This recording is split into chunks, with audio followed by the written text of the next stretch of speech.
তাদের দল আছে, তাদের আবার নেতাও আছে, তারা আবার তাদেরকে সহায়তাও দেয়। তাদের দলের নাম জামাত, তাদের দলের নাম এনসিপি, তাদের দলের নাম হচ্ছে বিএনপি, আবার তাদের নেতার নাম হচ্ছে হান্নান মাসুদ। আমরা গতকালকে দেখতে পাচ্ছি, গত পরশু দিনের একটি ঘটনা মিডিয়াতে গতকালকে এসেছে, হান্নান মাসুদের দুই বন্ধু একটি মেয়েকে ধর্ষণ করেছে। আমরা হান্নান মাসুদের কল্লা সুরে চিল্লানো আর দেখতে পাই না।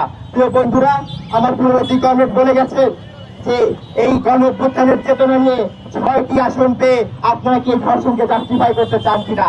প্রিয় বন্ধুরা, তার আগে একটি কথা বলতে চাই, এদের পূর্বপুরুষ 71-এ আমাদের এই দেশে 2 লক্ষ মা বোনদেরকে ধর্ষণ করেছে, আর তাদের বাচ্চা কাচ্চারা এনসিপি আর রাজাকার এই বাংলাদেশে এসে গত 1.5 বছরে যে পরিমাণ মব কালচার শুরু করেছে, এখন তারা ধর্ষণ করছে, সেই ধর্ষণের জাস্টিফাই দেওয়ার চেষ্টা করছে। প্রিয় বন্ধুরা, আমরা দেখতে পাচ্ছি গত কিছুদিন আগে আপনারা দেখেছেন মধ্যপ্রাচ্যে একটি যুদ্ধ চলতেছে। ইরানের উপরে মার্কিন যুক্তরাষ্ট্র কিভাবে হামলা করেছে এবং ইরানের প্রেসিডেন্টকে নিহত হতে হয়েছে।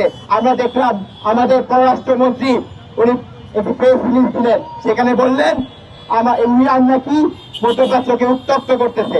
আমরা বলতে চাই এই প্রেস রিলিজ একান্তই ওনার নিজের প্রেস রিলিজ, এটা ওনার একান্ত নিজের বক্তব্য, এটা বাংলাদেশের 16 কোটি মানুষের বক্তব্য না, এটা বাংলাদেশের ছাত্র সমাজের বক্তব্য না, এটা বাংলাদেশের খেটে খাওয়া মানুষের বক্তব্য না। প্রিয় বন্ধুরা, আজকে এই এমন এক মুহূর্তে আমরা দাঁড়িয়ে আছি, এমন এক পরিস্থিতি দাঁড়িয়ে আছি, যে পরিস্থিতিতে আমাদেরকে গত ইন্টারিমেরা বলে আপনাদেরকে স্মরণ করিয়ে দেই, আমরা ধর্ষণের বিরুদ্ধে আন্দোলন করতে গিয়েছিলাম, তখন ডিসি মাসুদের নেতৃত্বে আমাদের বোনদের চুলের মুড়ি ধরে পিটিয়েছিল তারা।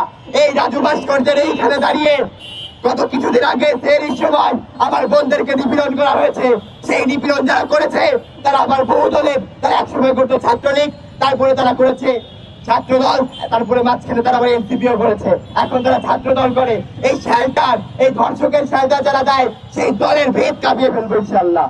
আমরা আপনাদেরকে বলতে চাই, যারা জাস্টিফাই করবে ক্ষমতায় গিয়ে ধর্ষককে, তাদের চেয়ার, ওই চেয়ারের 4টি পায়ে ভেঙে ফেলবো বাংলাদেশ ছাত্র ইউনিয়নের পক্ষ থেকে।